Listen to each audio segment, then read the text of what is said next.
Hello everyone, in this video I'm going to guide you how to play Brawlhalla on Nintendo Switch.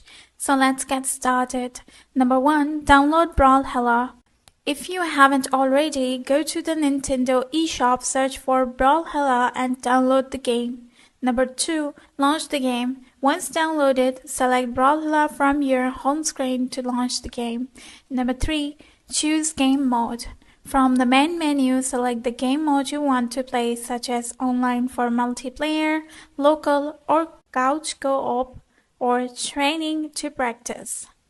Number 4. Select your legend. Browse through the available legends, each with unique abilities, and select the one you want to play. Number 5. Adjust settings. It's optional.